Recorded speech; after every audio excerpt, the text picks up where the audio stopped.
Good evening. Troy's ignoring everybody, is he? I don't know. Can you hear me? Oh, I was talking I to can hear you, Peg. How are you? Okay, I'm fine. How are you? Good.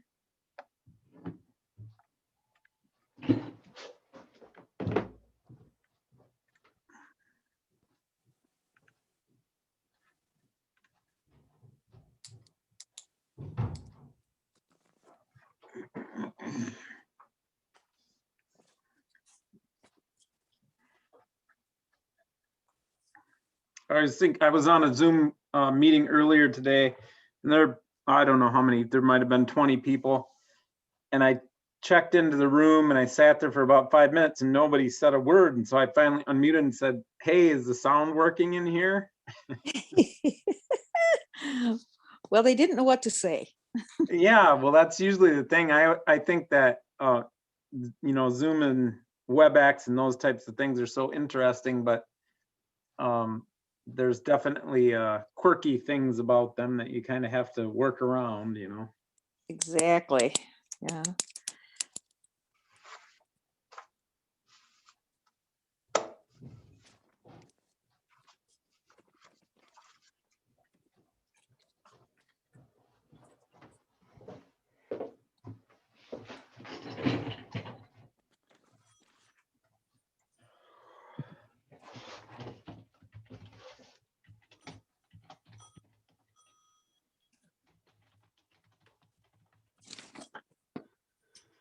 There, I got a phone number of 0207. Is that Steve again by any chance? Let's see, what's my phone number? That was Marty. Oh, is that you, Yeah, Marty? that's me. Troy, that's me, Marty. Great. 383-0207, yes. I'm calling in and then I'm dialing it up on my computer. So. Good. And are you going to be able to see the screen, Marty? Yep. Good. Right now I can. Perfect. No shame in forgetting your phone number. You don't call yourself that often, I imagine. Well, you just didn't include the prefix, so. Yeah. Your fault. It's your fault, Troy.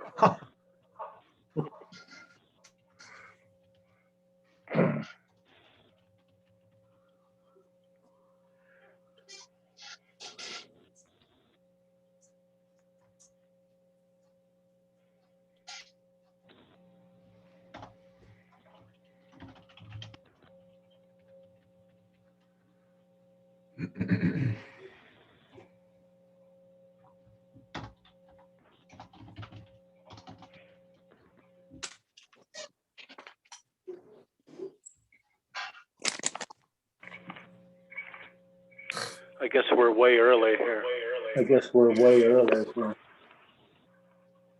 Marty, I may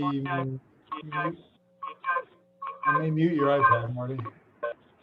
Okay.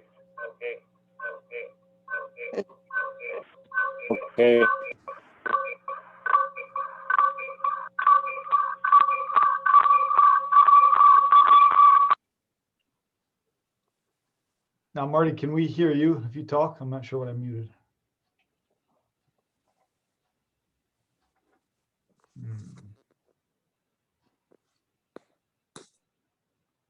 Might need to unmute your iPad, Marty. I think that would be on your end.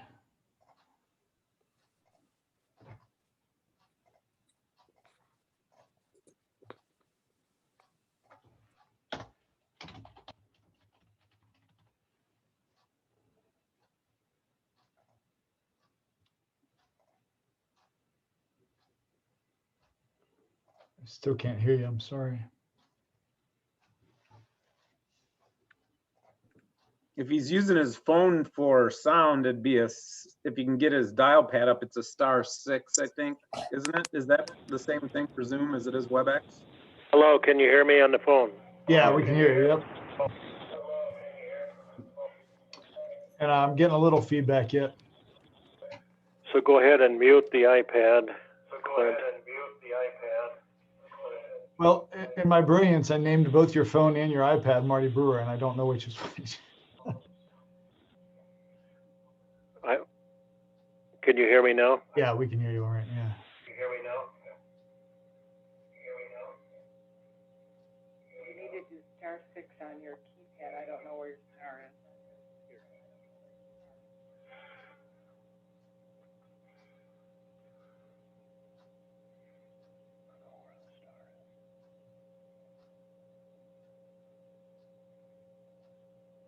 Star.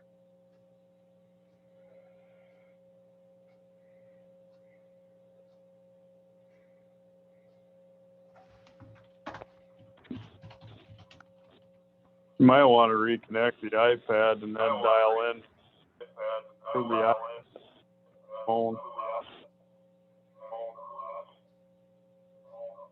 Smart. Yeah, that may be the best path forward, Marty.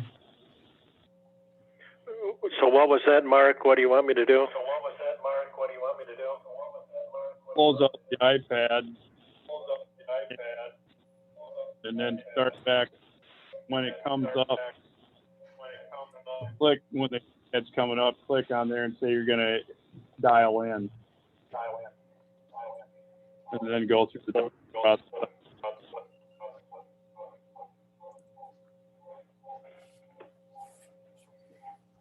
Okay, I've closed up the iPad.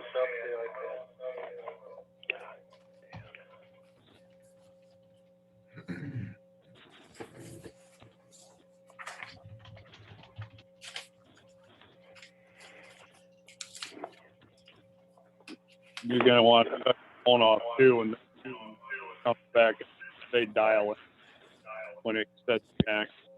Then dial in.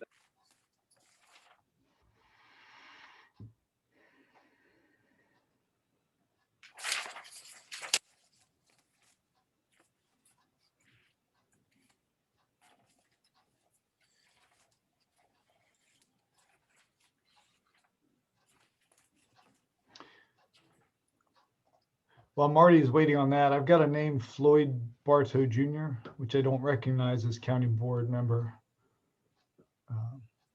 Could I ask who that is? Troy, this is Van. He's the director of Richland County Housing Authority. Yeah, perfect. Thank you. Hello. Hi, Linda.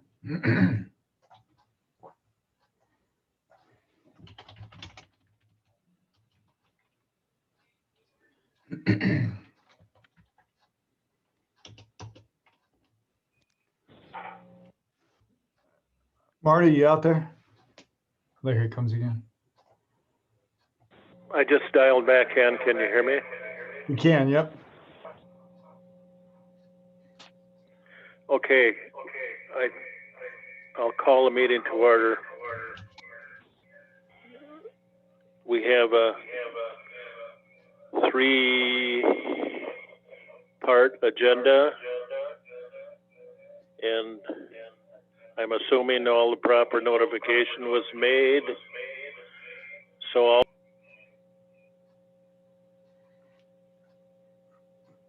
Marty, I could help out there. We have 9 county board members present: Peg Call, Van Nelson, Mark Gooey, Steve Williamson, Marty Brewer, Ingrid Glassbrenner, Melissa Luck, and Steve Caro, and Linda Gente.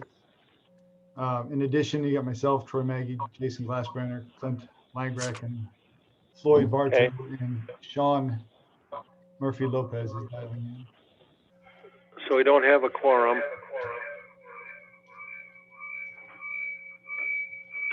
You do now. You have you'll have 11.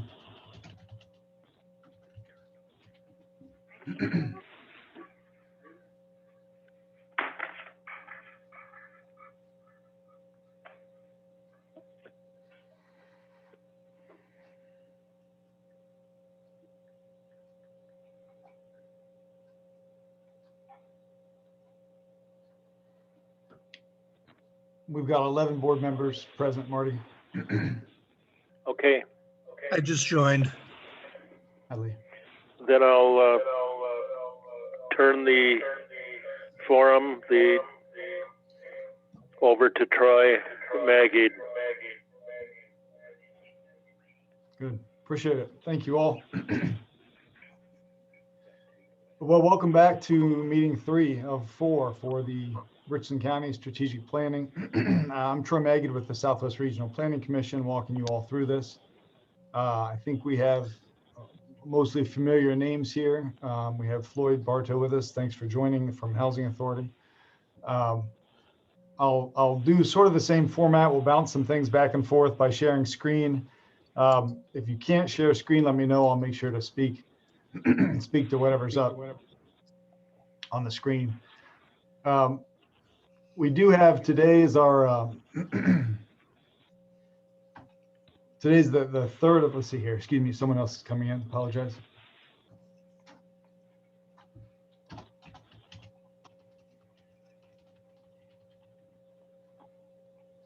Okay, I've got it all here. Okay. And we've got Chad with us, it looks like. Welcome. So on the screen here, we've got the agenda. Today's February 24th. We're going to look at kind of goals. We're going to spend a fair amount of time up front going over what I sent and clarifying some of the information that was in there, identifying how I've taken the information from your SWOT analysis and tried to put some parameters and framework around it. March 10th, in a couple weeks, we're going to talk more about implementing the strategic plan. March 16th, I have set aside on your board meeting to do kind of a preliminary report to the board. And then we talked about April 20th as board adoption of the plan. I now have a question mark on that.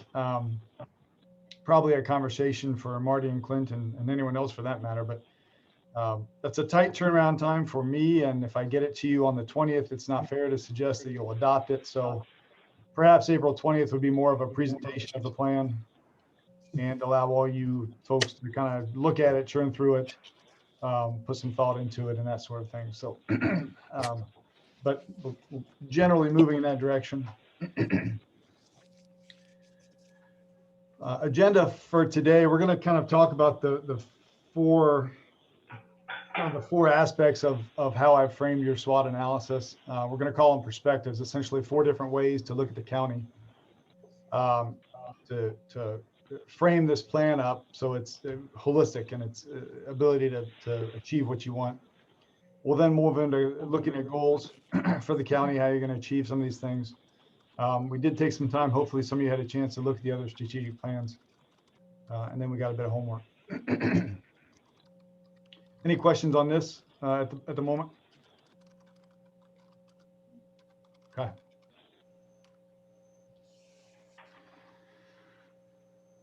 Let's see here. Chad, thank you. We got you. Appreciate that. And this is being recorded as well. So I think I mentioned this, Marty or Clint, if you ever need this, let me know. But I'm keeping it for my own memory as well. So in the packet that I sent home from you, I had taken all of the SWOT comments that you had sent, and I tried to kind of frame them up to see what they tell us. And I used a certain tool, and I'll get to it in a minute, but my goal was to present a way for us to look at the county through the kind of the 4 different perspectives that a person could look at any organization to ensure that it really keeps moving forward holistically with consistency of purpose over the long term. So one way we do this is looking at the organization from the view of the citizen. In the private sector, we'd call this the customer perspective. We call it citizen perspective in government. Essentially, it's kind of your value proposition. Are they getting what they want at a price they want? The other is a financial perspective. Are you solvent? Are you fiscally healthy? Are you aggressively working on both revenue and expenditure side of your budgets? A third way we can look at the organization to see if you'll be successful and sustainably so is your internal processes. How do you conduct business? How do you carry out day-to-day operations? How do you collaborate? What technology do you bring in? And so forth. And the third way to look at any organization, the fourth perspective is to look at the people delivering the service, your capacity, right? So you can be really healthy of budget. You can have great processes, but if you have turnover and you lose all that, you have a gap in your ability to create value for the citizen. So these are the 4 perspectives, how I've kind of framed your SWOT analysis, and I'll spend another minute here. I've used this before, and we've used it in private sector strategic planning. It's called the Balanced Scorecard approach. So here's the idea, and this will make sense over the next couple slides, and if it doesn't, you'll let me know. Typically, in my experience, more often than not, what we do in government is not much long-term thinking, but thinking in terms of a budgetary timeline. And it's frankly very, very easy to balance a budget, right? You can defer maintenance, you can not give pay raises, you can make employees pay more healthcare premiums. Nobody wants to do that. I've seen you operate, and last year you didn't want to do this, but in actuality, to balance a budget is fairly easy. But if we only focus on the budgetary piece, something is going to be sacrificed. The citizen, the person we're serving, won't get everything that they perhaps want to get or need to get. Likewise, if we're just cutting our budget, we could run the risk of turnover, employees not getting paid what they're worth. That'll impact long-term performance. So the idea behind the tool here that we're using called the Balanced Scorecard is to ensure the whole organization is healthy to deliver final services to the customer, in this case, the citizen. You can also look at this internally. You know, as I was framing this, I thought of myself. I'm here 7 to 9 p.m. working. I got a job to do. I get paid to do it. But if I only pursue in my personal life a salary, something else is going to sacrifice. Certainly my marriage, my relationship with my kids, probably something that I like to do. I like to do stone carving. I'm a bit of a book nerd. So if I only chase the dollar, something else in my life is not going to be complete. Likewise, I adore my wife and kids. If I do nothing but hang out with them, I'm going to lose my job, right? So we can look at this as well in any organization, in any person, and think long-term, what does it take for us to be healthy?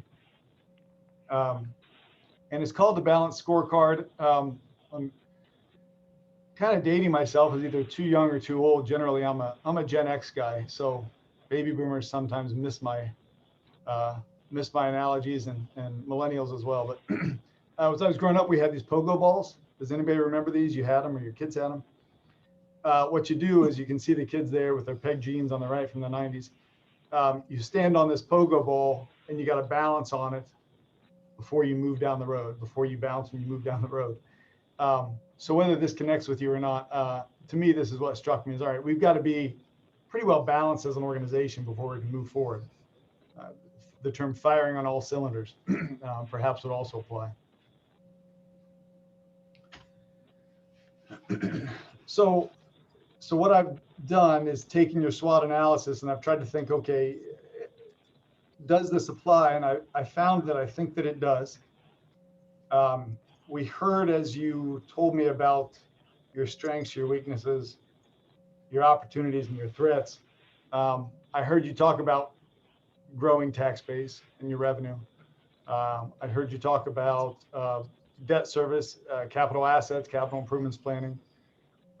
You certainly talked about wanting your citizens to be served, to serve well. You're doing things that aren't mandated, which shows that you're thinking outside of the standard county line of services. You've talked frequently about your employees. I saw you fight for them at the budget period. You've mentioned how you're able to attract and retain good people. You've mentioned board engagement. So that's important to you. And then you're also, the internal processes. You're in a place of transition to the county government from not having an administrator to having an administrator. And so there's down the road potentially areas to look at here. Succession planning could be an issue. What kind of technology? That was brought up. Are we most effectively using technology to get information to county residents? So does this framework, let me pause real quick. Does this framework make sense before I show how I've applied it to your SWOT comments? Okay. All right.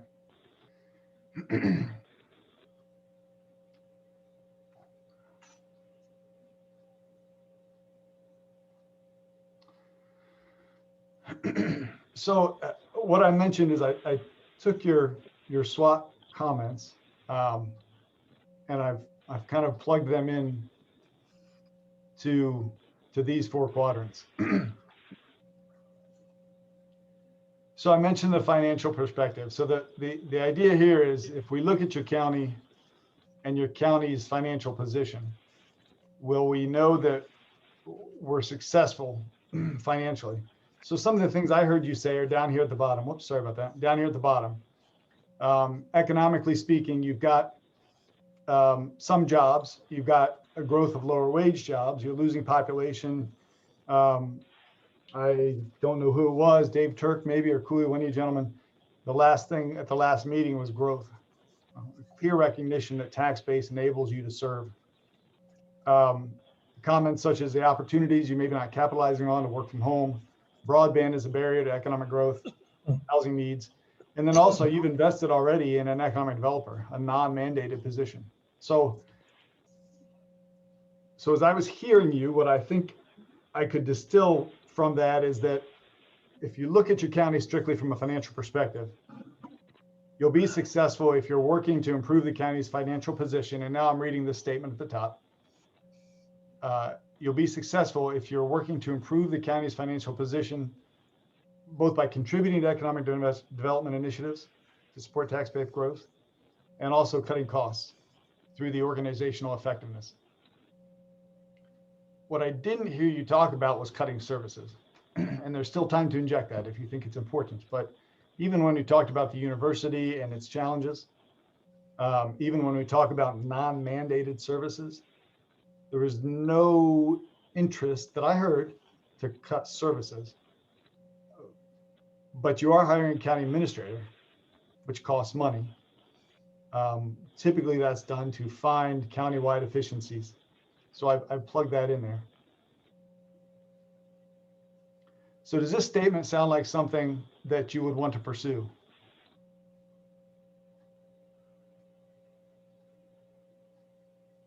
Let me reverse the question. Does anybody not want to pursue economic growth for the county and cost cutting through operational effectiveness? Can I just throw in a thought quick, Troy? Absolutely. I guess I kind of see this for this group is we're having discussions right now with finance and personnel in that meeting of building into already a 2022 budget. So I guess I would see like this statement here is being kind of a pillar and point to for finance and personnel of saying, how are we forming a budget going forward into 2022 and beyond. So you know, I guess I'd just like to just kind of have that consideration and perspective of this is kind of a statement that's going to be pointed to as we build and prioritize our different capital improvements, our capital projects, our different infrastructure investments, and then build it into an operational budget. So I don't know if that changes anybody's thoughts on it of changes, of additions, of deletions, but I guess that's where I visualize how this is going to fit into the operational pie.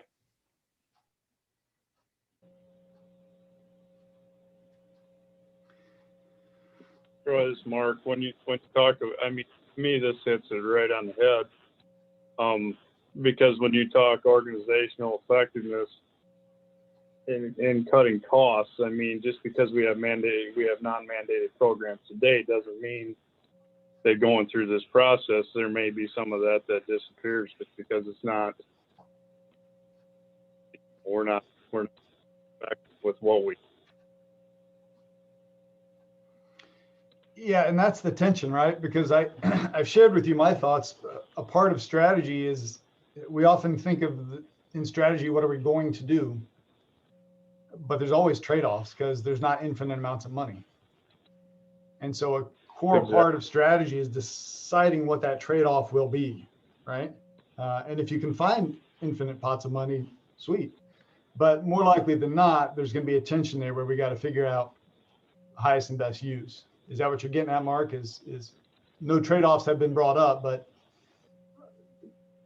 that's a possibility.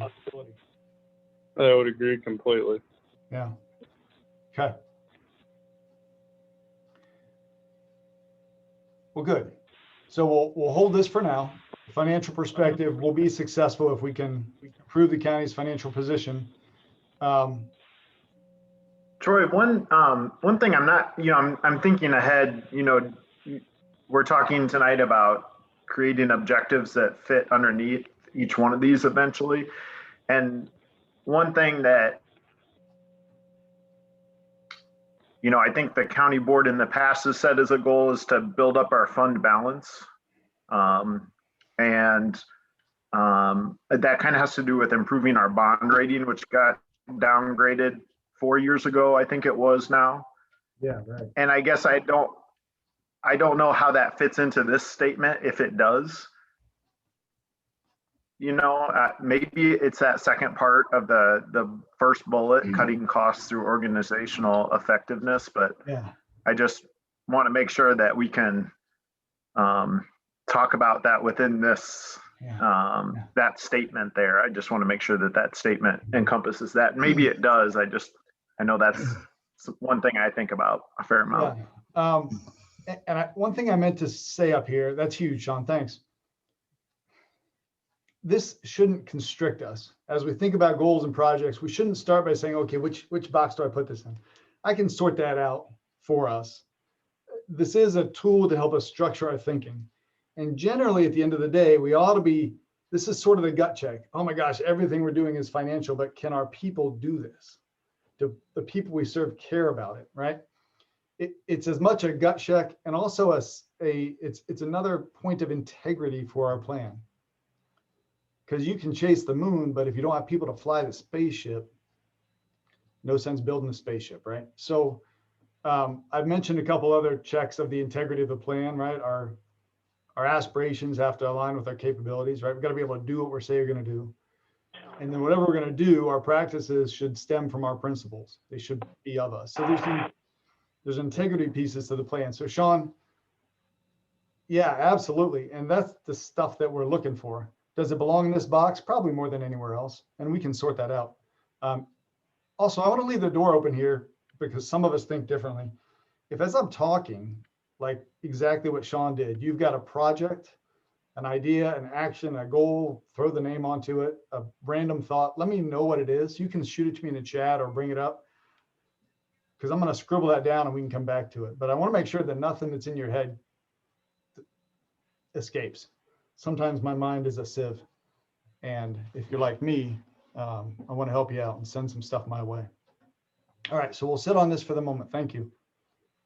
That's the financial perspective of the county.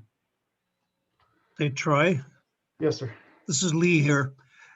This probably is not for you, but for something that Sean suggested. He talked about the bond rating, and this is something I'm totally unfamiliar with. And maybe as a group, sometime we could talk about this briefly, not this group, but maybe the board. But this is something I think a number of us might need to be kind of caught up on. Because like I say, this is kind of foreign territory for me, but that was my only comment. Thank you. So, we'll tuck that under learning and growth, Lee. A lot of folks aren't necessarily familiar with bond ratings, how that works, how it impacts you. It sounds like a nice trip to the Wisconsin Counties Association, Lee. Okay. So speaking of that, learning and growth, again, it kind of captures the capacity of our staff and our board to do what we want to do. So what I heard from you is you are really happy with your staff, and not only that, your ability to hire and retain them. You have really engaged supervisors. There is a need for training and onboarding. Lee's comment is insightful. I don't know, and I can't recall if this was both for staff or board, but perhaps both. And then there was a comment, poor or maybe not existent HR policies we talked about. So it seems to me those things would suggest that we want to invest time HR policies may not cost money. You can create those, but you got to make the time to do so. So investing time or funding workshops, conferences, and so forth to create an organization that will attract and retain professional, service-driven county staff and board supervisors. If you look at your organization and the people within it, is that a place you'd like to be? Is it a place you really don't want to be? I mean, I've seen you do this. I see you here, and I've seen you do it at your budget discussions. So my sense is yes. Okay. Steve Carroll here. I want to add something to the SWOT comments. Yes, sir. The training, onboarding piece, yes, but I'm thinking that as a board, we should be looking at even after you're on the board and supposedly up to speed, that we should be thinking about some kind of continued education, further development of expertise in different areas, and just there's so much to take on that I think we need an intentional and kind of systematic way to each of us increase our knowledge in some areas, so that as a whole, we've got better depth in making our decisions. Mm-hmm.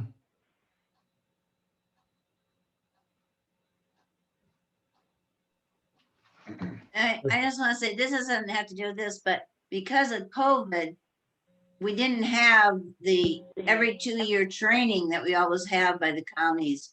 And so that was a big miss for our new people. Mm-hmm. Mm-hmm. Yeah, and I know the training got missed. I get that. I'm saying in addition to that, I think we should be looking at continued education or workshops, whatever, that as a board, we continue our understanding of all the issues. Yep. And that's been something that I've been chewing on. We've got 5 counties that we work with. When I go to the Wisconsin Counties Association, I probably see no fewer than 5 and as many as 8 to 12 county board members from Iowa, Greene, and Grant County. I rarely maybe see one from Lafayette. And I don't know that I've been familiar enough with Richland to see folks there, and some of you are new, but that would be a consideration. Like, so if I walk into your room and I say, who's your county board guru on improving your bond rating? Who's your county board guru on water conservation practices? Now you have department heads, you don't need to be the guru, but if you're on a committee structure, there's value there. So that's maybe something, Steve, and folks, we can revisit as we think about the board capacity down the road.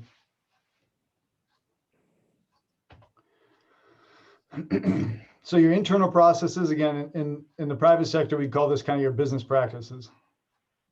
If we look in-house, if we open up the hood of the car, right, what are we going to see? Is it going to be running well?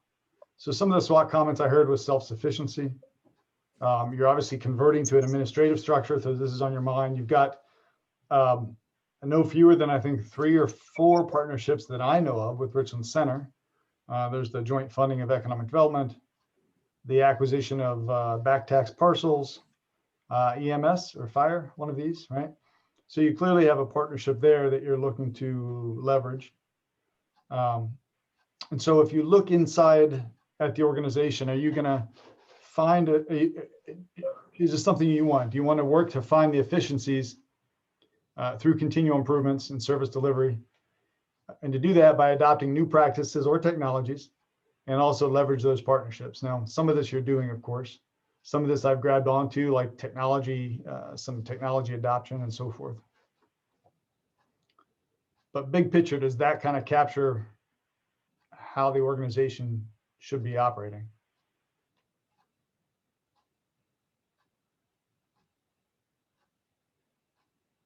Any opposition at the moment? Okay.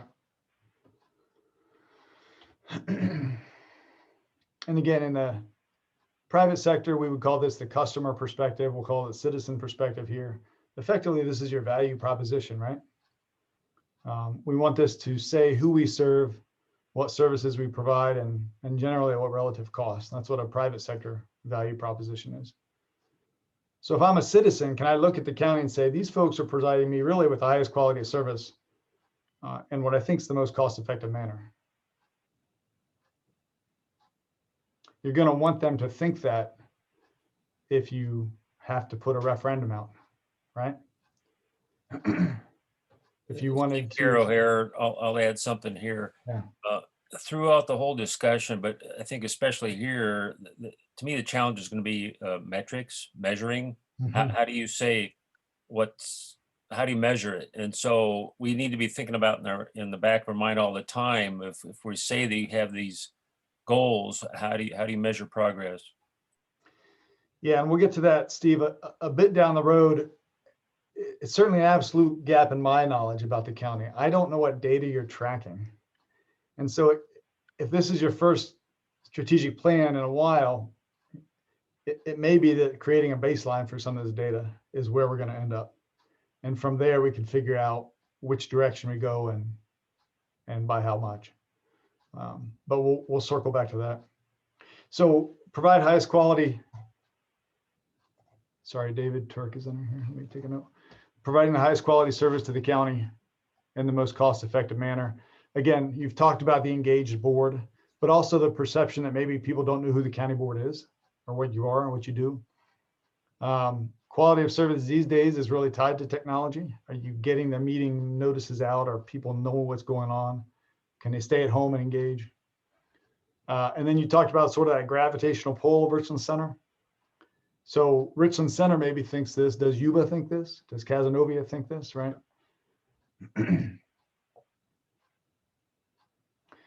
So is this a perception you would like your citizens to have of you? Yeah, okay, good.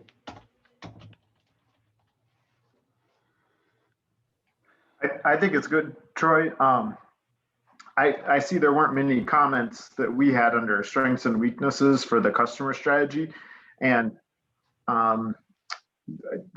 maybe an opportunity is just more communication with residents of the county. I don't always think that we do communicate enough.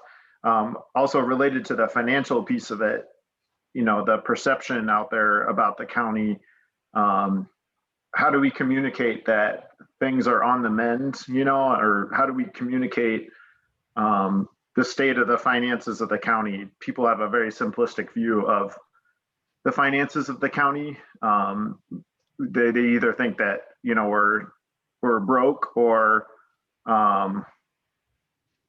people are hiding money somewhere, So I think kind of getting a better message out there about our finances is related to that communication piece. Good, thanks. Thank you.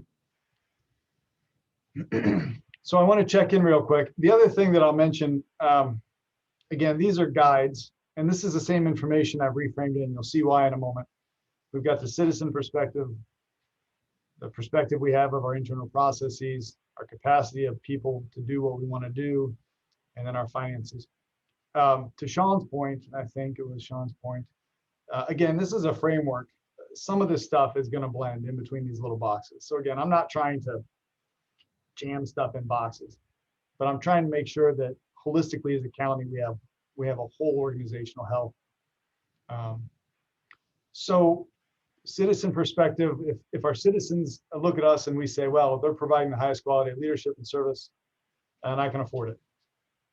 Sounds like that's a good place to be.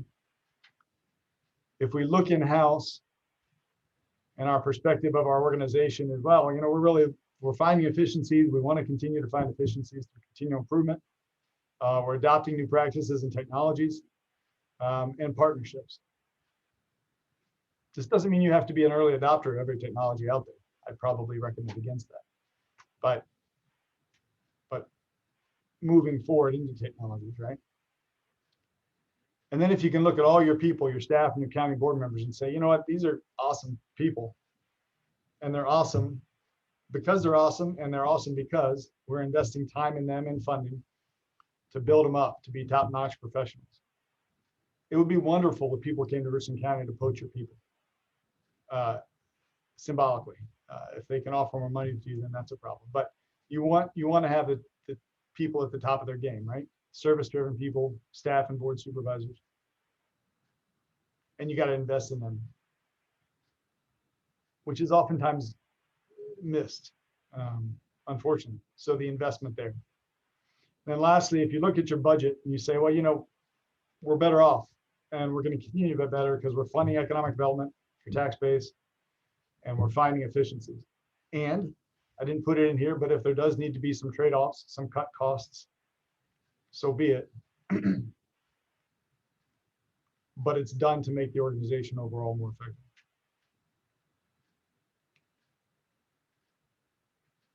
Does this make sense? Is this desirable? Are these desirable places to be? Is it a reasonable way to look at the whole health of the organization over the long term? Okay. So before we move into getting your thoughts on goals, there's one more thing that I wanted to share, which I really dig about this, candidly.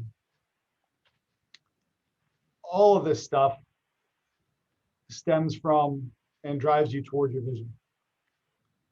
At the top, I have some asterisks by vision. From the comments I've received, we may want to review that, and that's fair, but I wanted to put something up for a moment. Vision idea that you have. Thank you, Steve.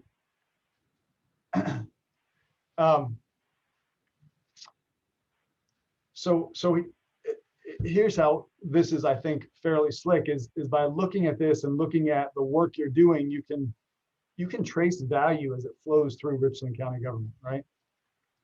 So from your core values of public service, being open-minded about new initiatives when they have value, your mission being to be solvent, to serve individuals and look to the future, you need, come back here, arrows.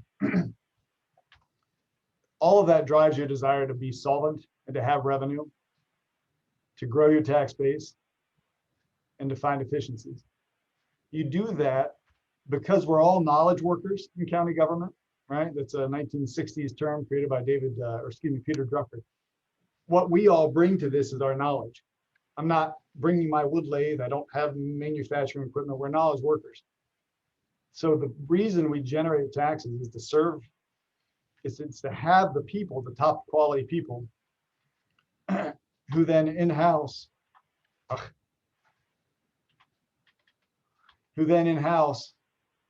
can do what needs to be done. We can create the services, we can manage our departments, generate whatever needs generated so that the actual service ultimately gets to the citizen. The service we want gets to the people we're serving.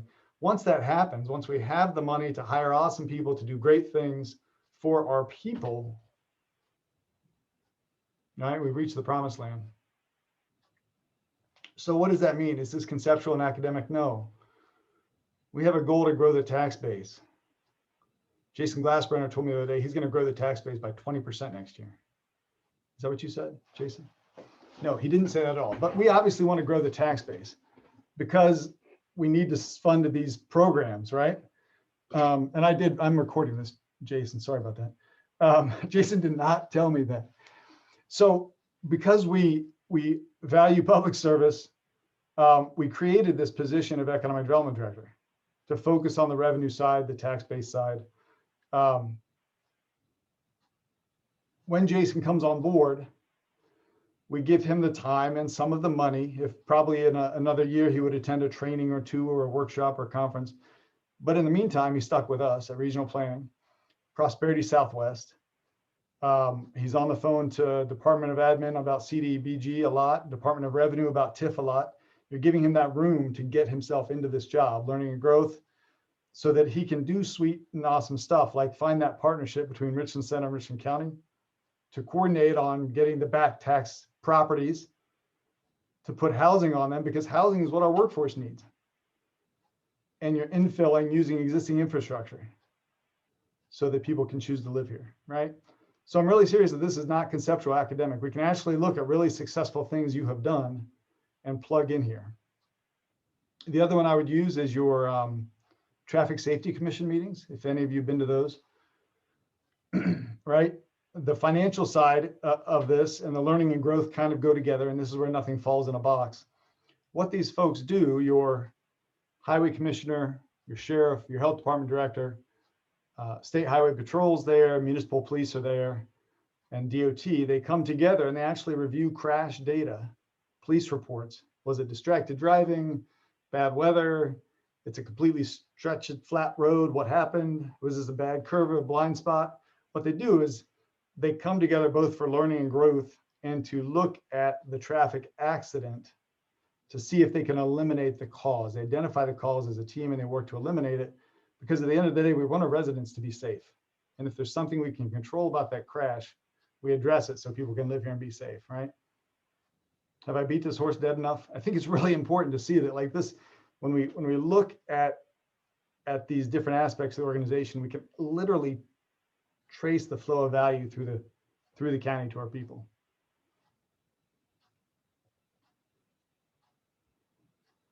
Okay, dead silence means you're absolutely in awe or I've rambled too long. I'm going to go with the former, because it's quiet down here in Platteville. Okay, so we'll circle back to this if we need to talk more about it. But I wanted to make sure that, you know, I'm trying to apply some systems thinking here. What we can do now,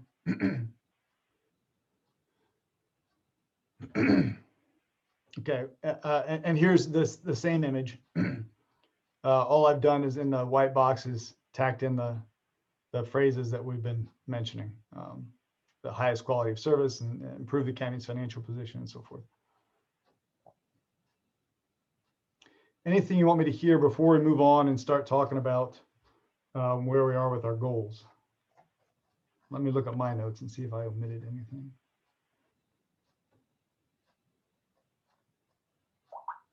Okay. Okay. By my count, we're a little ahead of schedule, so that's good. Oops, come back here. So this is where I kind of want to hear from you. And I've jotted down already building up bond ratings, bond rating education, continuing education about diversity of education for the board, more ways to communicate with the residents. My thinking here, and I welcome your input, we can go kind of by each of these perceptions for each of these areas. So financial, learning, and growth. I could bring that 4-quadrant image up if you want to use that, if we just want to look at each other's faces, but here's what I just want to hear from you. And if you want to ignore the quadrants and the perceptions at all, and I can plug them in where they go and make sure we're balanced, I can do that as well. How would you like to proceed next?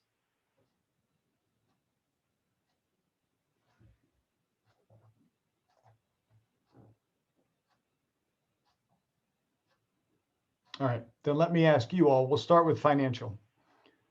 Because I do think that I agree, without money, we can't serve. And incidentally, if you're curious to know about these flow of value through the organization, in the private sector, we do this. The end goal is not the customer, it's the financial piece. It's the profit side, right? Which is why for-profit entities exist. Obviously, they need to serve a customer to go there, but government's very unique and interesting. So we start with the financial piece, because that's what it takes to serve, right? So tell me then your goals. And I talked about the bond rating, or you talked about the bond rating. What are the financial goals? And if you just have a project in mind that you think is slick, let me know. If you think we ought to be shooting for some metric, let me know. I'll capture anything here and I can work with it and frame it. But I want to know your thoughts and dreams about county finances. Troy, this is Mark. Last year, we talked a lot about we have to pay our people what we said we were going to pay them. So we go through all these wage studies, and by the time at the rate we're going, we'll still be 10 years behind or 8 years behind by the time we ever get there with the plan we have now.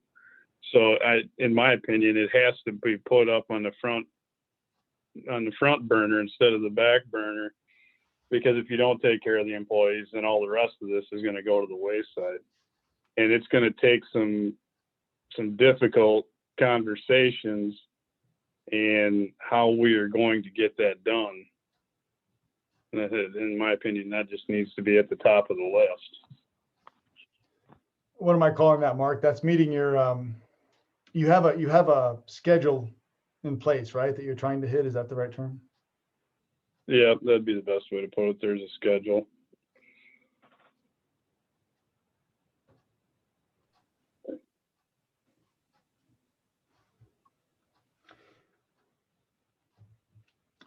Is there any conversation among leadership departments or you board about the non-monetary benefits of working at the county? I'll share a story. I think. Go ahead, Mark. I would say that's there now. You think it is there now? Well, it has to be. Otherwise, these people, you know, I mean, last year we bypassed a raise. They already have been through a wage study and they've seen how far off they are from the wage study. I mean, it's not a secret that they're not paid the same as the other counties are paid. So there has to be some value that we have there that either we're unaware of, you know, that's keeping them there. I mean, a lot of times, you know, people leave because of bosses typically, not because of necessarily money and everything else. So evidently the people that are leading the employees that are there are doing a great job because the people aren't, you know, they're not just disappearing. So that would be my take. Mm-hmm. Now, I don't know what that is. Maybe it's just the way that they lead, but they're keeping their employees for the most part. So they must be doing something right.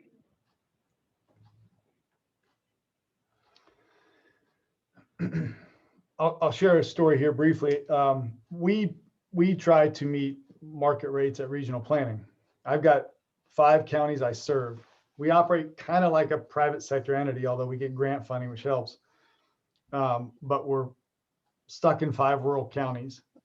And so while we do similar things that a private firm may do, I can't go to Madison or the Fox Valleys where there's bigger pools of revenue. And so my revenue for my people does kind of hit that ceiling. And my folks can go work in Madison and make more money, right? I recognized that some couple years back when we had a lot of turnover.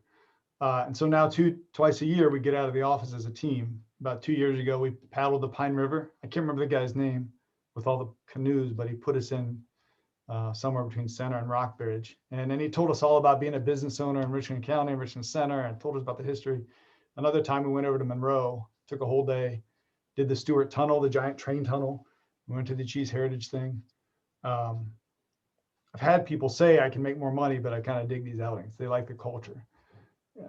Is that something worth putting in here somehow, is exploring the culture of Richland County, the employees? It costs you staff time, of course, out of the office if there's some value in something like this. Is there value in thinking about the culture? Troy, this is Dave Turk. I think there definitely is. And in looking at other options we have to increase the desirability of an employment position with Richland County through what other non-monetary factors we might have control over, whether that's flexibility or the work environment or whatever it might be. And those are definitely, you know, some of the reasons we move toward having a county administrator and trying to centralize HR policies and things like that, is to increase the sense of harmony of, you know, having a county policy, not 16 different department policies in some cases. I really like how you frame that, increasing the desirability of being a county employee. I'm not a very good celebrator. So I've got someone in the, Kate Koziel will celebrate at the drop of a hat. And so if she's my party planning committee, one woman party planning committee. But you know, it's good. It makes it a place to work. I appreciate that, David. Thanks. What other financial goals might you want to see, or do you have? Steve Carroll. Sorry, Steve Williamson. Go ahead, Steve. How about Steve Carroll, Steve Williamson, and then Marty, if we may? Who's first? You. Mr. Carroll, go ahead. Okay. I see the concern. I agree with especially what Mark is saying, but we need to, I think we need to make sure we think about the growth and the improving the tax base and revenues as a means to an end, not just solely because it's the thing we want. There should be a target, and I don't know what that is, and we're not there, but let's just not say growth without having a specific target in mind. And so, yes, we need to, I think balance is the main word I'm trying to say here. If we increase population, but our tax base doesn't go up enough to provide services for the added population, then we haven't solved anything. So I think balance is the thing we want to be thinking about. Thank you. Steve Williamson. Yeah, Troy and everybody else, trying to go maybe a little different route. Has anybody, or do any of the other counties have a, I'm talking about maintenance, countywide. Do they have a 20-year plan, 10-year plan?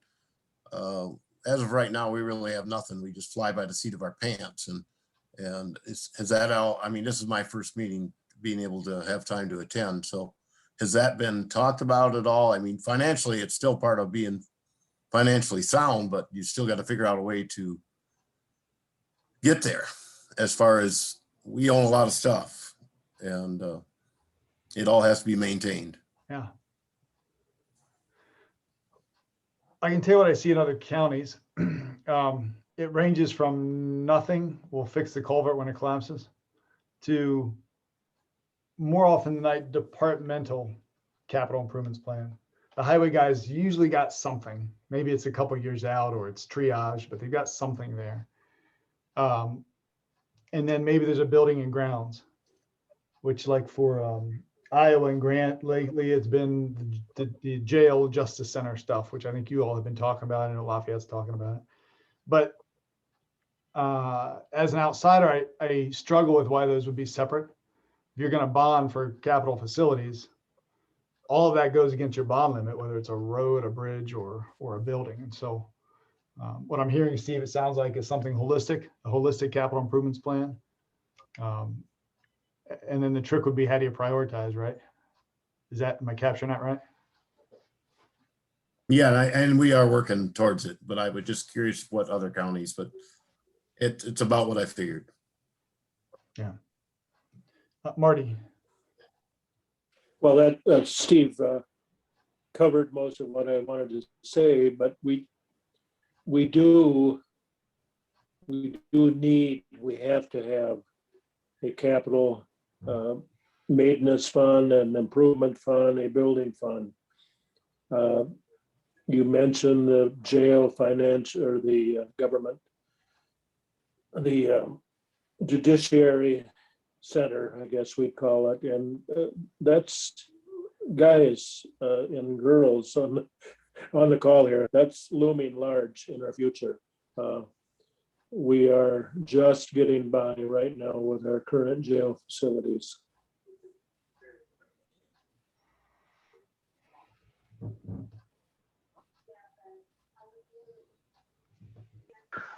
Troy, I've got a few. I'm writing down some ideas here, so I'd read them off for you. You can always watch it later, I guess, if you don't want to write them down. But reduce staff turnover. I think that would help us financially quite a bit. It'd be nice. Do you know what that rate is by any chance? Do you have data on that? We don't. We've just been given anecdotal information by the county clerk's office in the past. Okay, thank you. Somehow improve the budget process. Of course, we're kind of always, I think, trying to do that, but I think it'd be nice to have that written down somehow. There's an organization out there that actually gives awards to government agencies that have a really good budget. They've got a lot of criteria, and I think achieving an award would be a good goal for our county.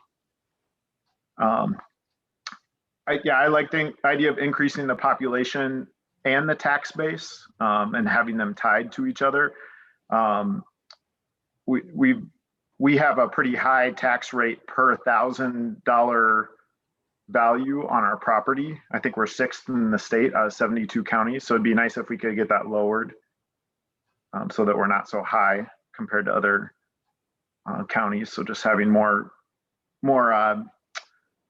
buildings, more people to spread out the burden of our infrastructure. Was And then, excuse me, I'm go sorry, Sean, tax rate per thousand, is that what you said the data point was? yeah.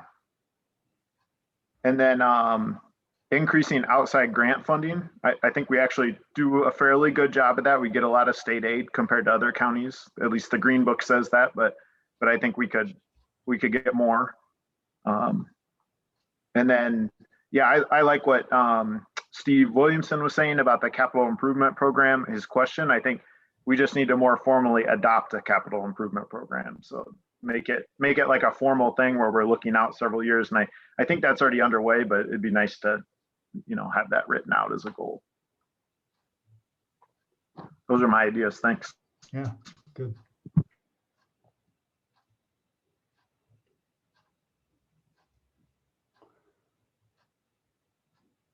Haven't heard much from Chad or Van or Peg. Linda, Ingrid, you guys kicking around or you on board? Does it sound all right? Okay. Hey, Troy, Yeah. I think that was Chad first. If you want to go ahead. Chad, do you have something? I was just acknowledging that I'm still here in agreement with things that have been said. Thank you. I think there's, so I ran procurement systems for quite a while in the building supply industry. And it's my perspective, after functioning in both the city and the county, that there's significant amount of money that's lost through a procurement system that's a little loose. So that might be, one that could be, there could be some data points developed, some systems that are a little tighter, more transparent. Another one is, well, that could be two. That's one, how the departments do procurement. And then two, there's overall systems. Like I also ran a nonprofit organization where we assigned credit cards to our department heads. And by assigning credit cards to our department heads that had a 1.5% kickback for purchases, we usually generated in a pretty small nonprofit. It was under $1 million. We'd usually generate about $5,000 a year in returns on those percent and a half purchasing bonuses.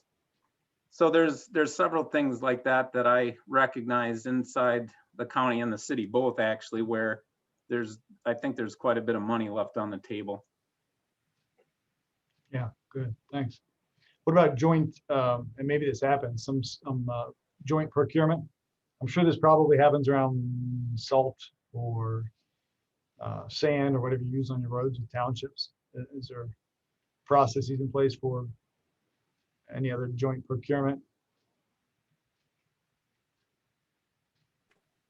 with other entities? Okay. Troy, this is Melissa. I'm not sure exactly where this fits in. I mean, it's financial in the aspect of, so I just spent some time on Monday talking with our payroll people in the clerk's office, and it became abundantly clear that we have a pretty inefficient way of running our payroll, where she gets Excel spreadsheets from one department, she gets a quasi sort of data from another. So I don't know if like improving our payroll business practices, where that fits into. I mean, it's financial in that, but we definitely could use some updating and upgrading in how we handle our county payroll system for sure. Not to mention, I should also add upgrading and having our information digitalized, like our ordinances and things like that, which I don't think is financial, but before I forget, that's another thing that we really need to improve on. Yeah, that triggered one more thought on my side as well, is what's the metric for replacement of equipment?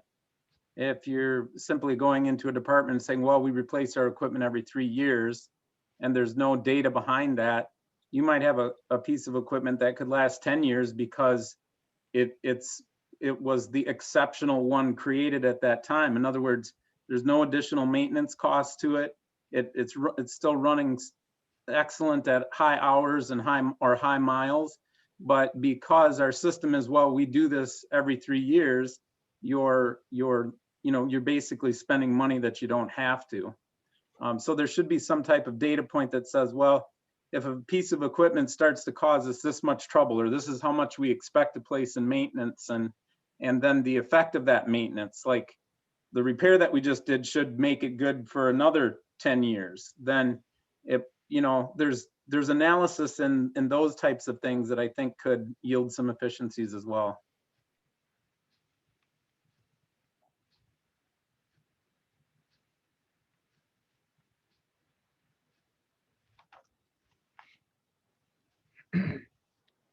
I'll ask two questions of it, or two insights maybe. Is there value, interest, has there been discussion about looking at departmental structures? So what I mean by that is the state will mandate, obviously you have to deliver service, but it will often leave the methods and means up to you, right?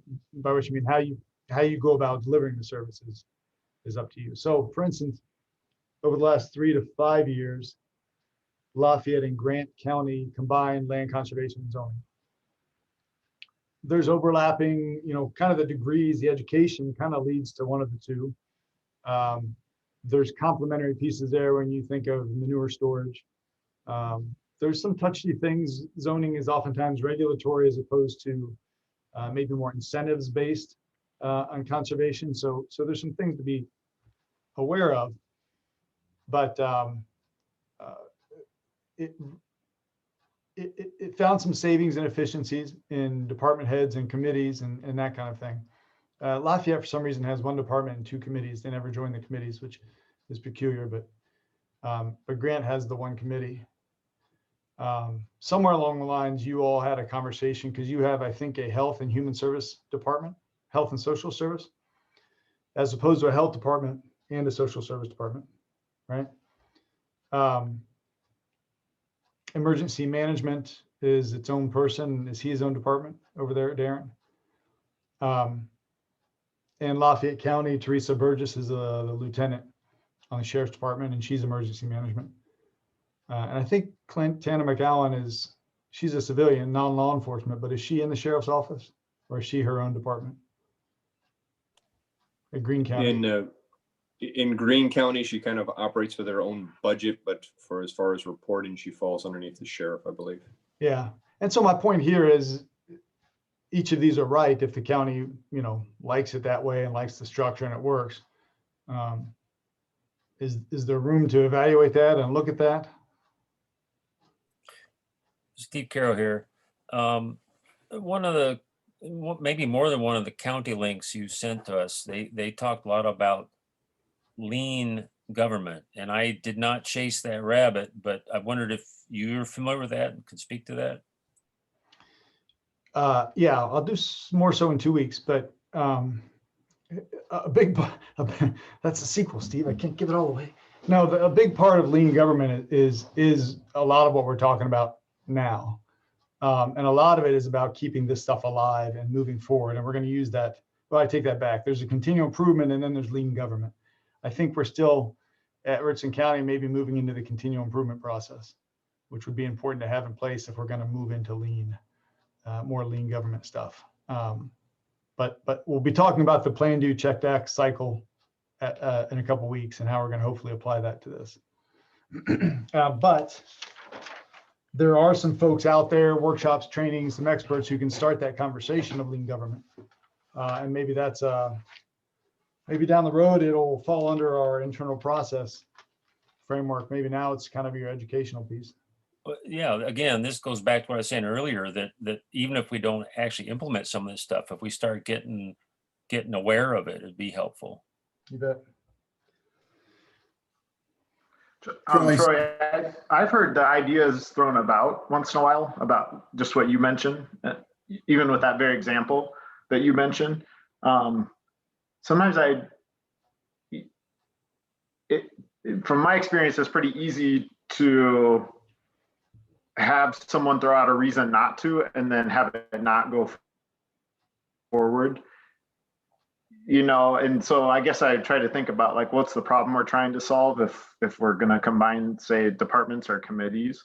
Mhm. And I guess if we go back to the statement about increasing operational effectiveness of county operations, or I think there was another statement somewhere about cost savings through something or other. I think that kind of relates to what Steve is talking about with education. A lot of times we don't know what other counties are doing and how they're doing it. And so I'm really interested in that, as long as it's focused on something bigger, like better effectiveness, and we're learning how other counties do it. Because like the things where I've researched how other counties do things, it's like, it's all over the place, and you realize that there's some reasons why people say consolidate a department or reduce supervisors or whatever the topic is. And we just have to figure out what we want for ourselves. And I think we struggle financially in our budget. And so to me, looking at consolidating departments or committees with better effectiveness, cost effectiveness, or other effectiveness measures for the county, that would be a good thing, I think. Well, and I'd offer you all one thing right now, which is to put regional planning to work for you in that, Sean. Myself, I can hunt down some people who know some stuff. Melissa and Marty also sit around the table with Grant Green, Iowa, and Lafayette County folks at minimum quarterly. And I know Bob Keeney, John Myers, Art Carter, even Jack Sauer will pick up the phone if you got a question and want to kick around ideas, or need someone in-house. Clint obviously has an inroad to Greene County, so put us to work for you if and maybe that's something we can put down there is kind of helping you hunt down some of those thoughts. That'd be good. Steve Williamson, I think you had something as well. No, Sean covered it. We've had these discussions, just not real hard, but I think it's on, and Clinton and I have even talked about it a little bit, but it's kind of on the radar, but I think there's a lot of other items in front of these, but definitely on a long range plan and strategic planning. Yeah, I would say that there may be several places that we can combine. So it'll all take time and research, I guess. One of the things to those points, Steve and Sean, I've found oftentimes when I go to a conference, when I was in county zoning or even a planning conference or WCA or whatever, a lot of conferences are geared on educating about the next thing, next gen 9/11 or whatever it would be. And sometimes what's missed is those department heads sitting down and swapping stories and figuring out what to do. Or maybe it's Richland County Department Head and Ashland County Department Head, and there's nothing, nothing necessarily similar between the two. So maybe that's somewhere to think about down the road is Vernon, Crawford, and Richland probably have a lot more in common than the other 72 departments at the work, at the conference. Some level of cross training or working group there may be valuable. Unrelated topic I wanted to ask, do any of you know or any of you engaged, probably, in fact, I know it's primarily developed in your human service, social service office, but your county indirect rate and how you develop that and how you use that to get as much money as you can out of your grants? You've been engaged with that process much at all? Okay. So when you have a federal grant, in brief, you have a cognizant federal agency, which does a number of things. One of which they do is they approve your indirect rate, effectively your overhead. You're allowed to claim overhead when you submit a grant. We do that at regional planning. Our agency is EDA, and we have an indirect plan we submit every year. And it's got to be accurate, but I also want it to be as much as it can so I can recover as much cost as possible from that grant. This gets into the accounting weeds a little bit, but it's probably a very powerful tool if you're not familiar with it. And I suspect you're not, because I had a hell of a time. Richland County is a co-applicant on the grant that's helping us do this work. And we actually went and decided, I think, not to claim indirect rate from Richland County. It was just hard to pull all the pieces together and get the actual rate. Ours at regional planning is about 47%. And that includes admin salaries, the lights, the internet, you know what overhead is. So a little esoteric and in the weeds, but quite possibly very powerful for an accounting and grant service framework. Might be worth putting on the list to consider looking into. Steve Carroll here. I'm not as familiar with the grant world and these kinds of things, but I can tell you in private industry, overhead rates, indirects are huge when it comes to contract. What we'll see in our different counties, for instance, with your ADRC and transit, and I can't say what Richland County does, but sometimes what they'll calculate for overhead is not just the ride share stuff, the what you call the volunteer rides, the mileage, but it may be just the manager, like Roxanne Kluber-Tanz-Gerber, her counterparts. When in point of fact, you can add into that indirect rate her supervisor, the department head, and whatever percentage of keeping her employed, so to speak, is in there. So there's ways to be more aggressive and legitimately so with your indirect rate. And again, this isn't a comment on Richland County. I don't know how you all cut that apple, but it was one of our other counties that was, in my opinion, not being as aggressive as they could. So kind of like Jason said, going back to procurement, it's one of those sort of internal processes we might overlook at times. Hey, Troy, Lee Van Landite here. Would you go a little bit further into that? This is something that's totally new to me. I'm not familiar with indirect rates or really what it implies. So if you do that, please briefly. Wait, can I just ask something? I mean, we always called it in kind. It's the same thing, right?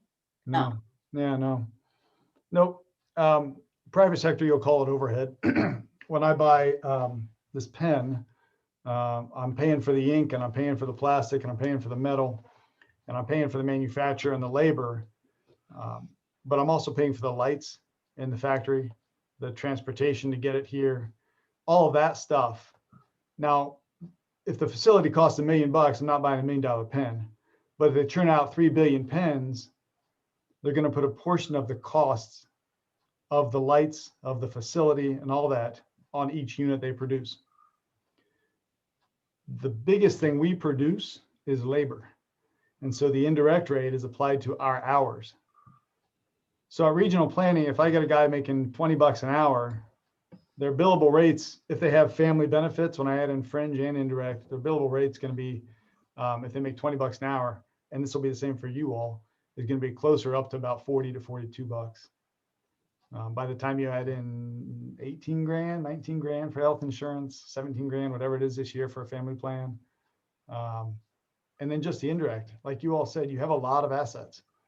So it actually costs a lot to keep folks employed. And I've got to, I mean, I could bring you a spreadsheet. I'll show you what our indirect rate includes. I'm happy to do so. It'll cover things like our dues. If you go to the county, Wisconsin, well, if Clint, for instance, not Clint, if Roxanne goes to, a county's, Clint's all overhead, so he's a bad example, but one of your departmental staff, right? If they go to a certain training or if they have a mandated certification and they're getting federal money, you can apply a portion of that to recover that through the grant. And that's an so down a rabbit hole, but for me, it's a very powerful way to get a few pennies back. Yeah, Steve Carroll here. And this kind of ties back to what Melissa was saying, that if we have a cost accounting and payroll system that is sophisticated and able to capture that stuff in an easy way, then it makes it much easier to track and document that stuff. Yeah. Sean? Are you just saying, Troy, that we could be basically billing the federal or the state government more money through our grants if we develop an indirect rate? Is that the, I'm saying goal? potentially you could. If you do not have a certified indirect rate for the Okay. federal government, you can do two things. You can just not get anything back, or you can get the de minimis, which is 10%. And I am absolutely certain your indirect rate's higher than that. So effectively, okay, it's well, leaving I money think on we the should have it table. as a goal. So just throw it down as a goal. I like. I'll share one thing with you. And I haven't shared this with you in the past. I've shared it with my committee. What the heck's going on here? No, that's not what I want. Do you see a spreadsheet? Yeah. When I came on board as director, our indirect rate was wild and out of control, frankly. Marty, what was the gentleman's name who was vice chair under Janetta? I think he was in insurance. Man, he took me to the carpet up in Richland County about some things. That'd be Fred Clary. Oh, Fred Clary. Yeah, he took me to the woodshed budget time, and I learned a good thing. Fred Clary. Yeah. Generating revenue and being effective with revenue is really important. So what I started doing is figuring out what the heck it costs to keep our people employed. Our fringe rate, I can't do anything about. That's largely benefits. But as an internal performance metric for me, I track our indirect rate because I can really control that. And I became director in 2016. And this isn't bragging. This is simply me being really uptight about, from 44% to about 38%. We're a little higher in COVID. We drew on admin a little heavier, but effectively what that means is for every dollar of labor I had to have on 44 cents back in 2016, I needed to recover an additional 44 cents. In 2020, for every dollar of labor, I only need to recover another 38 cents to keep the lights on, so to speak. So not only does this help get a money back, it's a hell of a performance indicator of efficiency, right? All right. So we can talk more about that. Yeah, this is Lee again. I think this is something we should definitely pursue, because if there's money we can gain back, we can't afford not to. Thank you. And I don't want to suggest that I know what you're doing there. I do want to suggest I see folks not being as tight as they could because it's a little more complex. So I do not know where you are with this. I think it's a valuable question to look into. Troy, this is Mark. I mean, you have to be, it pushes you to be centralized with most everything. I mean, when it comes to procurement, when it comes to HR, it comes into payroll, all that stuff, your financial department should be centralized. The efficiencies have to increase, and you can't expect to have 5 different departments doing the same jobs. I mean, any business, there's no way that'll function. You just can't function like that. I mean, I'm fortunate to work for a huge company, and of course there's huge teams that do everything, but our overhead is, like you said, what it takes to make that pen. Every cup of yogurt's the same way. Yeah. And we're going to capture everything we can, and then you gotta find some way to get more efficiency to reduce that amount of overhead. So of course we have a margin we can play with that you can try to make more money with. But at the end of the day, if we looked at government and just looked at it as sheer efficiency of providing the service we have to provide and the services we want to provide, but yet still being the efficiency is the key to everything here. And the more efficient you get, and you start talking about lean and all that stuff, that's what that is. I mean, that's just making sure you're not, 2 people are doing the same work. Yeah. And I think that's where, county government, especially from what I can see, really has a lot of room for improvement in that, just because you've got every department, it's so siloed that you can't be effective in how you buy things, how you manage things, or anything. So to me, we got to somehow figure out how to get that into this strategic plan. And once that goes forward and you centralize a lot of this stuff, I think it'll clean up a lot of these other issues. It sounds like where you are currently, Mark, would you say that you're currently at a place where you need to kind of analyze what services are shared across departments and identify what's best centralized? I would agree. Okay. It's unknown. To me, it's really an unknown. I think we've got so many departments that are doing the same work.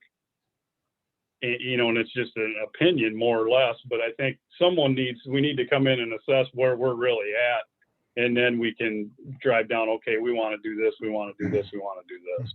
Some things you can't do that with. I mean, there's going to be some departments that have to have some standalone stuff. I understand that, but as much of it as you can group into one area, I mean, you're really going to increase your efficiency.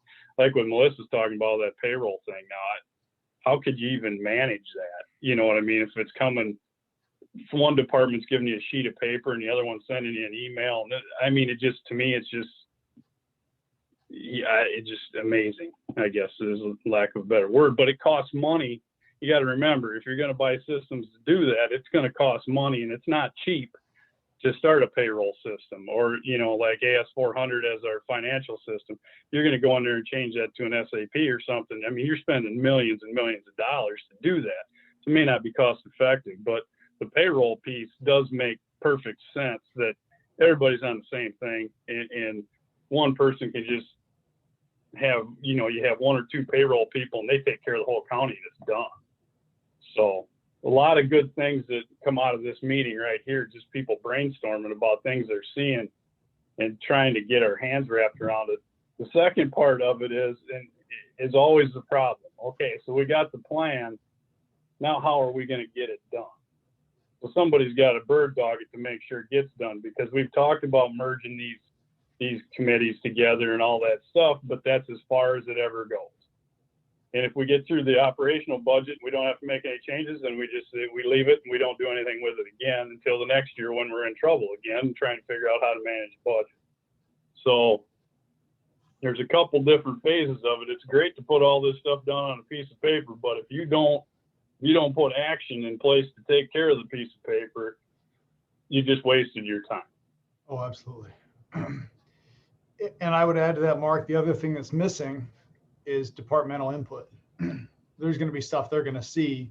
Now, maybe sometimes we need to strategically ask some questions to get at some of this, but because they're on the front line, and that's core to any improvement process, any quality driven processes, quality's got to start at the boardroom, you all, but the frontline employees have to buy into it, and they got to live it. And they also got to feed back up to you all, because they're going to know some of this stuff better than we are, right?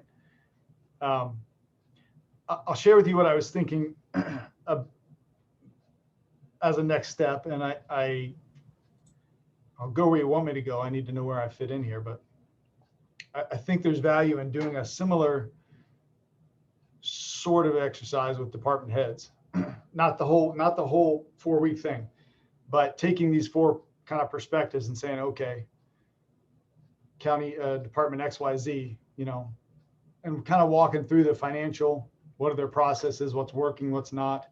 And Mark, maybe one of those questions is, where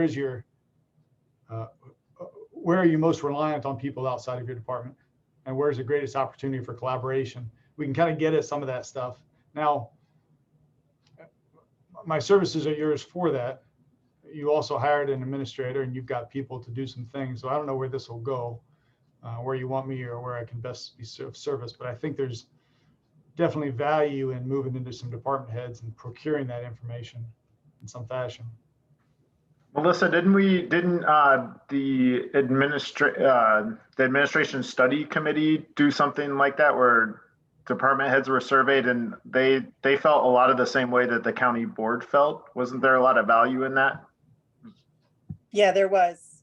That was a survey that we had both essentially the same questions asked of the county board members and then of the department heads. And there was a lot of similarities, but then there was also some striking differences as well, that their insight, I think we can't do a strategic plan without involving our department heads, because they're the ones that are going to be tasked with actually doing the work and bird dogging, to quote Mark.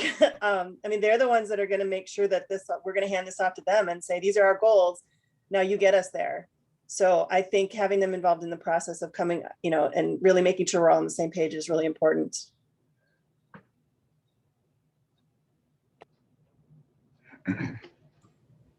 Troy, you mentioned buy-in from them, and we're talking about having the department heads collaborate with this. But based on your experience, other than that, how do you get, I mean, because people tend to be resistant to, changing the way that they have done things. And obviously this is going to go a lot further than just department heads. We're talking all the employees. So I think what Melissa was talking about was some of the investigation our committee was doing with just payroll brought up a lot of these questions where there are a lot of reasons for why it's been done the way that it's been done and how it would be difficult to actually centralize, and a lot of them make a lot of sense. However, looking at it from the other side, how do you overcome some of those difficulties and really get people to look at solutions and see the bigger picture?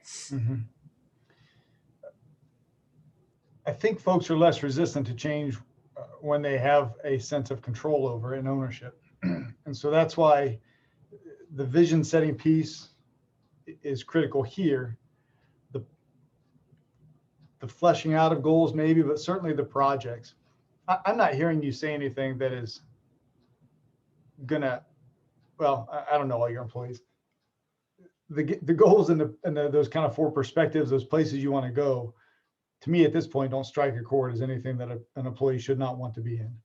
Now, when we get into the weeds and perhaps there's people who feel they'll lose something in the bargain, that'll be a barrier. Yeah. And we'll need to work on that. We'll need to understand what the barrier is and why, as you were saying. I was going to recommend in a couple of weeks something that's worked well. There's got to be a group of folks who steward this plan, even once adopted. And I think a minimum of a quarterly meeting is valuable. What have we done? What have we accomplished? It doesn't have to be a 2-hour thing. I don't know what your posting rules are, but something that looks at what we're going to accomplish the last quarter and next quarter. Maybe in a couple of years, it can be semi-annual if things are moving forward, but that group of folks will be most effective if it's a blend of county employees. So board officials, probably the administrator, some department heads,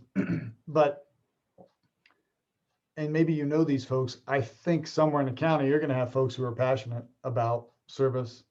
Maybe they just got hunger to learn this stuff. Maybe they're into change and leadership. It could be an entry-level person. Maybe it's a great place to groom a future leader. Frontline folks and not just department heads, to make this thing top down is going to bump into some issues. And so we can kind of talk more about that committee, that kind of stewardship committee, if you will, to move this thing forward. My answer though, Ingrid, would be one of 2 things: buy-in, identification of barriers, causes of barriers, and then the workaround. You work through or you work around. And the importance of having frontline people is there's, like you said, there really could be some good reasons something can't be accomplished.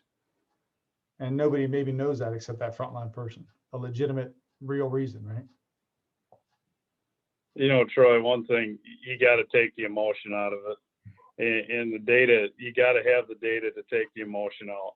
Because if somebody's been doing something for 20 years, they're not going to be real apt to change it, even if it's better, unless you can put some data to it. And then you can have a logical discussion. Once you get the emotion is the first thing that always comes forward. So, hey, I can't do this. We've always done it this way. I'm not going to do this. And then once you start putting, okay, well, it's going to save you 20 hours a month that you can direct somewhere else, or whatever the case may be. You have your key points that you're looking at of why you're trying to do it in the first place. In my experience, the emotion's got to be taken out of it. And that's not always easy to do, but once you do that, then you can get the buy-in it's much easier to get the buy-in when they actually see you're not just doing it just to change their life and make their life miserable or whatever the case may be. Yeah. And especially when you have a board that could change every 2 years, trying to get some of this stuff done. I agree. You have to have that department heads and then frontline workers involved in that, because most likely they're not going to change as quickly, or hopefully not as quickly as the board could change. You know, you could easily get voted off. We could easily all be voted off just because we're not going in the right direction according to the county. So it's got to be a pretty robust system, and like I said, just try to get the emotion out of it. Yeah. Yeah, I scribbled some notes I was going to share the next round about strategy killers, so to speak. Some of these are very easy. Overestimating your strengths, thinking you can accomplish something you can't. That's a no-brainer, but folks do it daily. The other one is incentivizing the wrong thing, or maybe not incentivizing the right thing. What I do here in-house for training and conferences is ask when they go to a conference or a training, let's sit down and look at the agenda together. And this would be a great department head staff. Let's look at the agenda together, because what I want to accomplish when I'm paying for professional development, I want two things. Bring something home that makes us better. Engage and grow. Tap into that person that you want to be. I think there's value there. That helps motivate a person. I don't want to send someone to a national conference in San Francisco because it's what the industry does. The American Planning Association in San Francisco, that's not my game. But something much more local that focuses on rural resilient planning, blah, blah, blah. So we have those conversations, and I don't tell them where to go, but the other side is on the performance evaluations we conduct. Part of what I have them do is tell me how they're helping us accomplish our strategic plan. What did you do in 2020 that helped us kind of move this forward? 2021, where do you think you will be able to be most supportive in implementing the strategic plan? And then if they accomplish that, well, hell, there's a pretty good incentive. So if you ask them just how they did last year, perhaps you're incentivizing the wrong thing. If last year was the same thing they did for the previous 19, right? Did you do better than you did the last 19 years? Perhaps we're incentivizing the wrong thing. Does that make sense? HR, I'm a huge fan of performance evaluations if done right. They hold me accountable. I told you we had turnover issues a couple of years back. I think I shared this with Melissa and Marty at some point, but I analyzed about 20 different exit interviews, which weren't done before I came on as director. And we honed in on the issue and we sorted some of that stuff out. So I think those are really powerful. They're often overlooked. That kind of builds. I noticed when I was reading through the Grant County strategic plan that one of their priorities 6 years ago or 7 years ago was to hire an administrator. And obviously they don't have that model of government down in Grant County.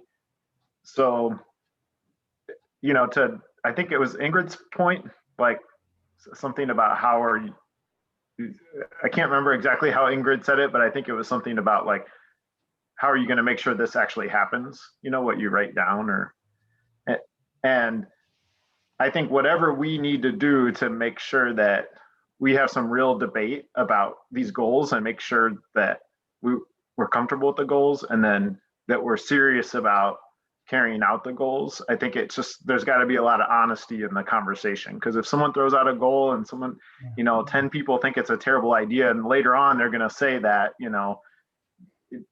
in my mind, it's just best to do it now. I've seen plans when I lived up in Minneapolis, they did a transportation plan. They completed every single thing in it.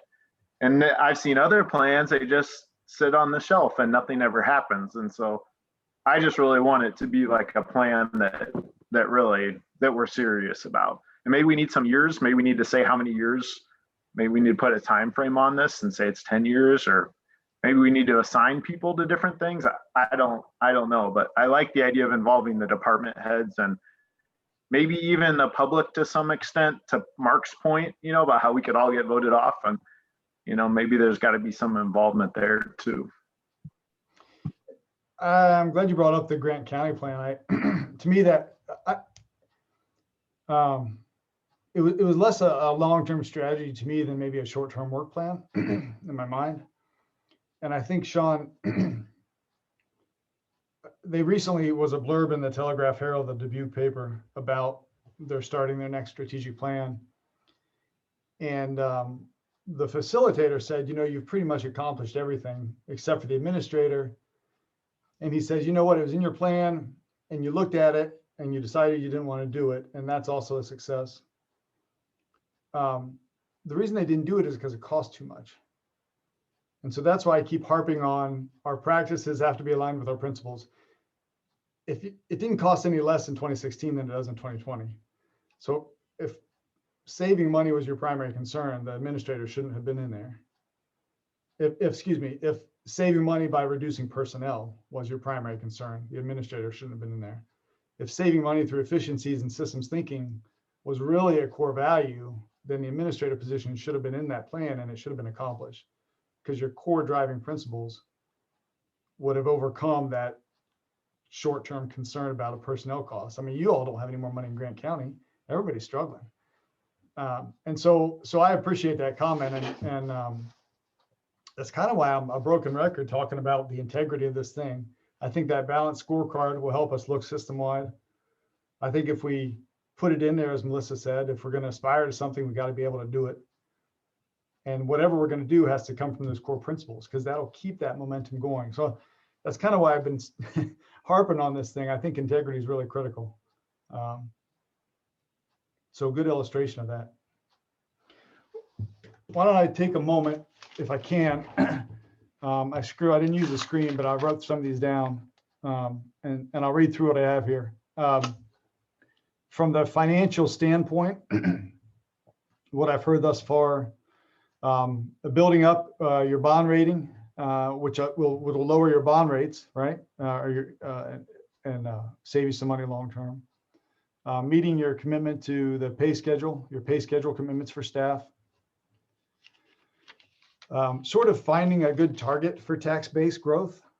I like that term, Steve. I think it was grow with a purpose.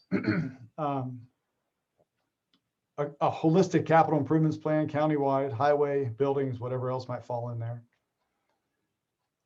Increasing grants. I actually wrote down maybe increasing grants as a percentage of your budget. It's not really a, you don't have to set a percentage necessarily, but that's something you could easily measure year after year and kind of watch performance.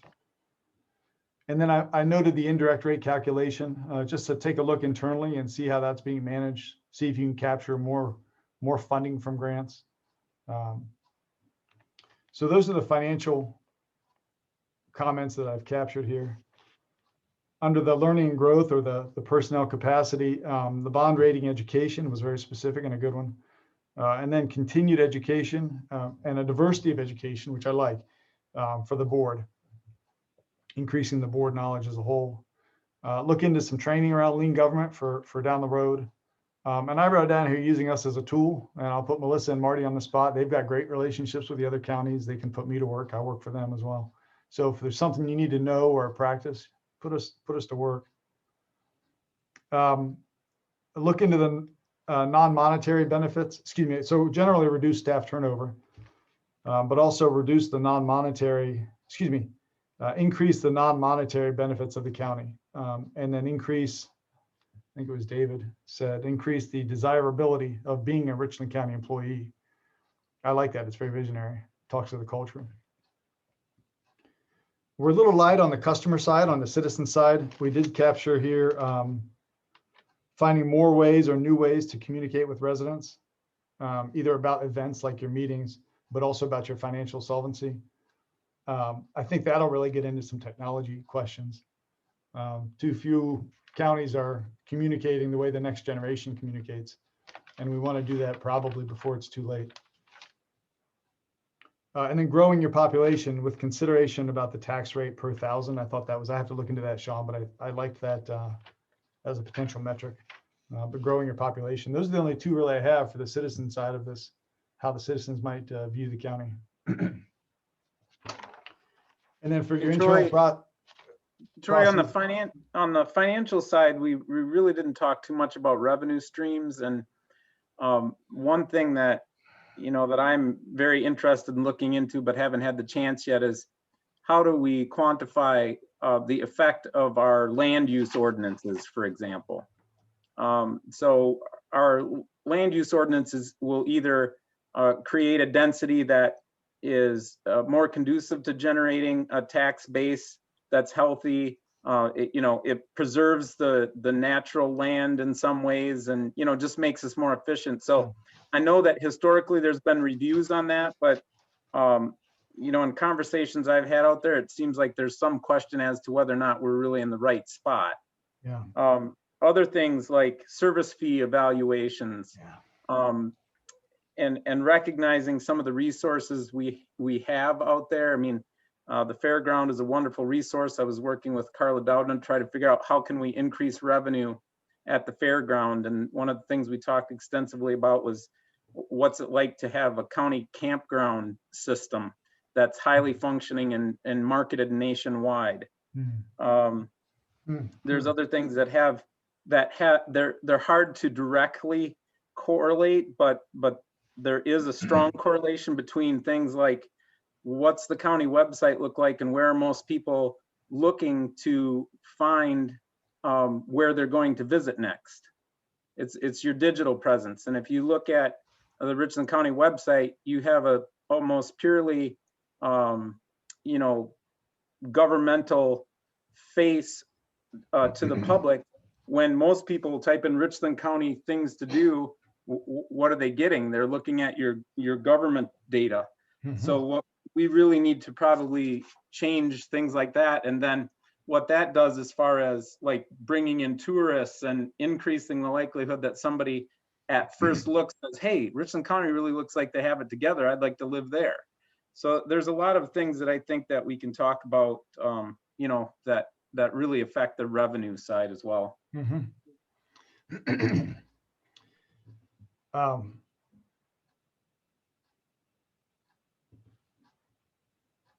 That county campground system, so we've just wrapped up some public outreach work in Lone Rock, and there was lots of talk about putting in a primitive campground down by the river.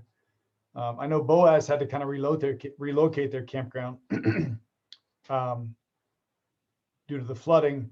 Yuba's had a conversation about figuring out if there's potential for camping up there with the music fest, and so that sounds like a good collaboration piece as well.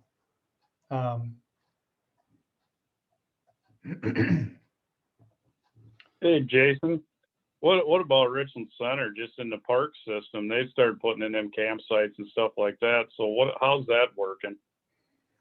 Yeah, I think it's working okay. It's just that the city isn't doing a very good job at marketing those either. I think they stay fairly busy, but it's back to that collaboration piece.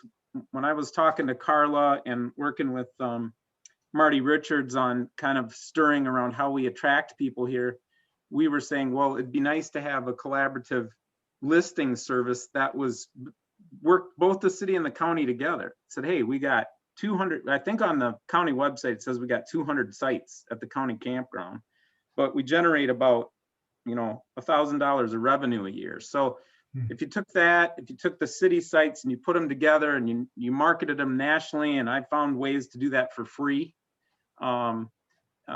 we could really have a good collaborative effort that generates additional revenue and highlights both the county and the city. Thanks. Yeah, I'm glad you brought up the fee evaluations. Just because I was in zoning for a while, I know your zoning fees are not out of line with the region. A policy question would be, do you want to be in line with the region, or do you want to generate more revenue? I don't know if it's still the case, but Adam Weigel in Greene County zoning, certainly prior to the recession, was self-funded. Now, they've got more development pressure, but they didn't subsidize his office at all.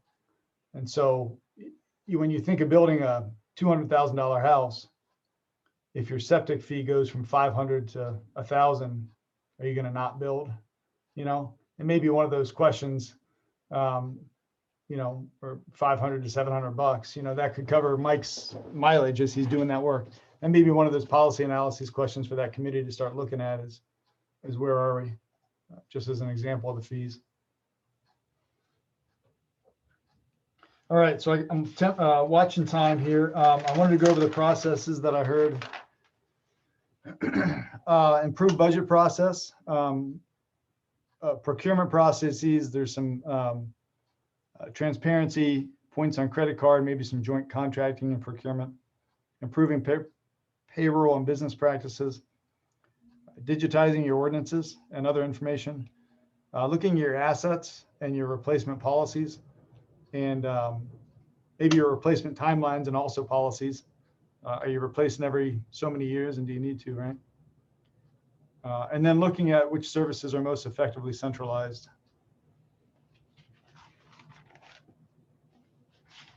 So here's what I'd like to ask. I want to cover a couple more things and get you out of here on time. I'll send this stuff out to you, but don't wait for it. If you're sitting around and something comes to mind, or you're in a committee meeting, drop me a note and we can add on to this and kind of build this information. One note, and I think this is where we're going to be. There was talk of performance metrics several times here. And we'll talk maybe more at the next meeting, but there's measures and then there's targets. A measure is the unit and how frequently you track it. And you could just look at that year after year if you want to move in a direction. A target is you're going to hit this number, and that's where we want to be. So there's two ways to kind of approach performance improvement. My sense is for most of the stuff we've talked about, you may not actually have a baseline. And so to say you have a target could be, just a wild guess. So that may be short term, is let's identify where we need baseline data and how to collect it.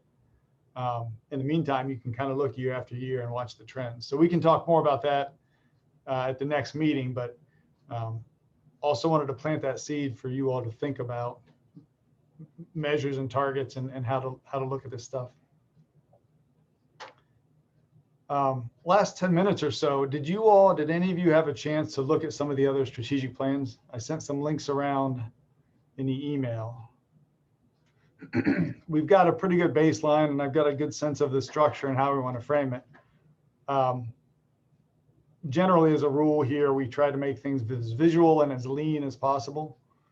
400 pages of strategic planning is not going to get you anywhere. So visually, something you can pick up, pretty lean.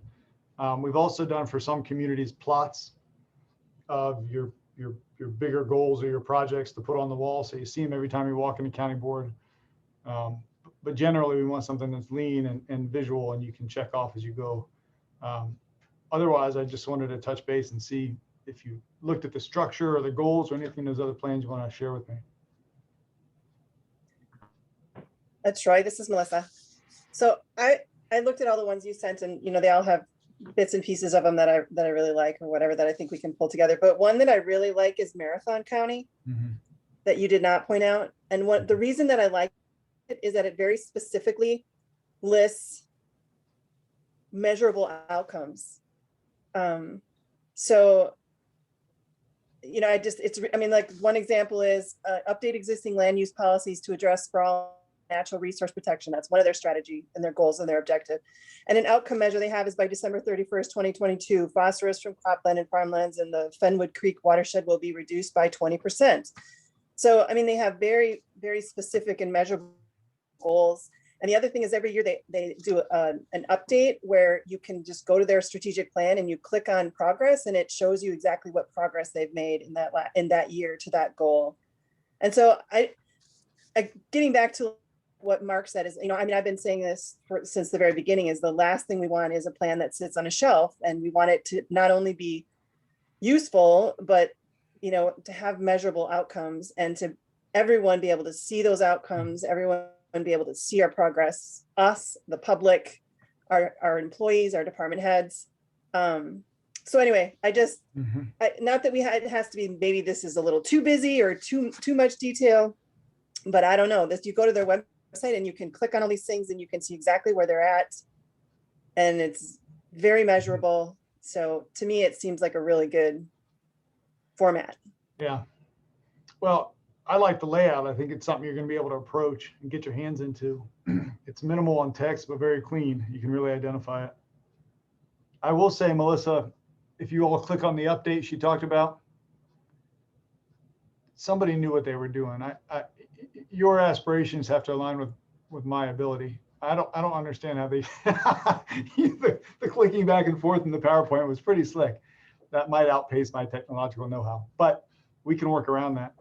And I did like, by and large, they're measurable. You know, sometimes this stuff is a target, and it's okay to kind of move away from it. But I think it's really clean. I think it's sharp. So appreciate that input. Steve Carroll here, and that confirms again what with Mark's bird dogging, or however you want to say it, that there's some group of people who need to shepherd this along and keep it alive, make it happen. I agree with that. I just want to say that between 10 and 12 years ago, the whole county went through a comprehensive planning program. Yeah. And we spent days and hours on it, every township, and it never got implemented. And I think it had great potential for growth in this county. Yeah, I would say as well that, and I'm guessing, I'm going out on a limb here, I'm guessing Clint might agree that like my role for the county and the city depends on these things being executed. Mm-hmm. There's a lot of things that I do on a daily basis, trying to create a foundation for economic development that isn't present. And so I didn't realize that when I took the position. I'm not upset about that. I actually enjoy solving problems, right? But I'm saying that because we haven't invested and we haven't stuck to a plan, it makes my role more difficult. It makes Clint's role more difficult. And obviously we want to see the county be very, very successful. We want to see it prosperous. We want to see vitality here. And so in order for me to achieve those high level goals, I have to come back to the county board, and I talk to Clint frequently and I say, Clint, this thing right here is broken. We've got to get this fixed because it's causing, it's inhibiting progress here. So I think if I can plug my own role, the fact that I'm here, the fact that Clint is here, that we will help keep the feet to the fire because our effectiveness depends on it.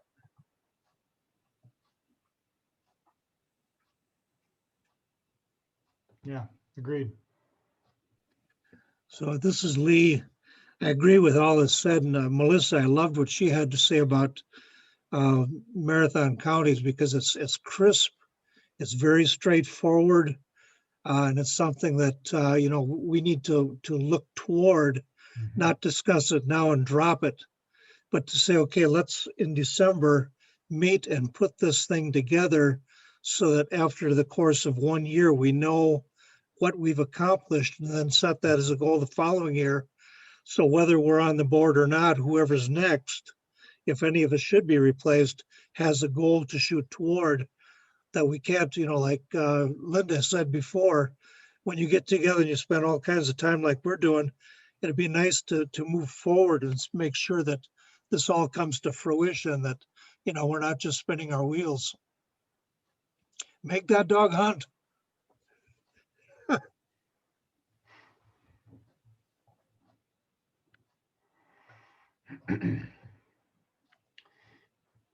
Anything else you'd like to share or hear or have me follow up on in the short term before we adjourn? I will share briefly some homework, and I'll try to get out to you a little earlier than this last one. I would like you to spend some more time on this, so I'll button up these notes and get them out to you and kind of think through it, particularly if you have any committee meetings between now and then.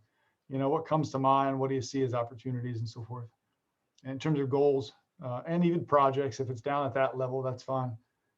If you're not good at projects and you'll be better at goals, send those along and we'll figure out a way to get them done. And then if you have any ideas between now and then about how to roll this out to the county, I will be coming with some recommendations, but you all own this thing. And so I want to make sure that if there's a way that you see that's most effective to roll this out, I want to make sure we've got it. So how to roll it out to the county. This is a heck of a marketing document for you all as well. So to what degree and how does this get out to the citizens of Richland County? so they know you're thinking long-term about them. Steve and- Carroll here. One of the things that occurred to me, and again, as a new board member, I'm not familiar with how much collaboration and communication we have with some other entities, but there's Southwest Partners, there's some kind of neighborhood housing service organization. There's other entities that even if we aren't doing a lot with them, it would be nice to give them the heads up before we pop this out so that they feel like they haven't been ignored. I just want to say, we have a board member that's appointed to sit on the neighborhood housing board. Mhm.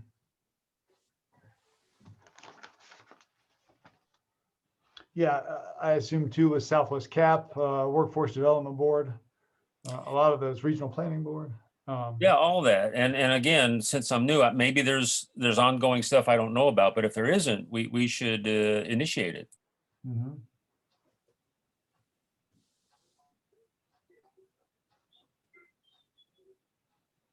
Thanks. Good. Pardon me, I'm scribbling.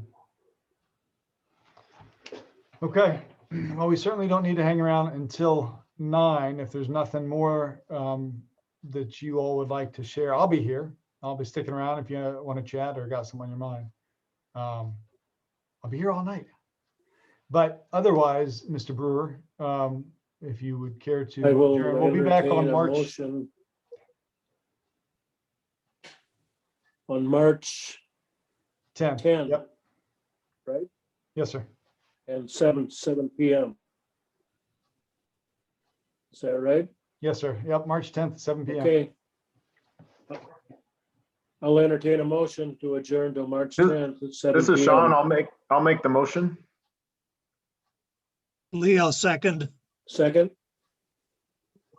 Lee, Okay, motion by Sean, second by Lee to adjourn till March 10th, 7 p.m. Thank you. Yeah, thanks all. Bye. Bye, everyone. Good night. hey, Troy.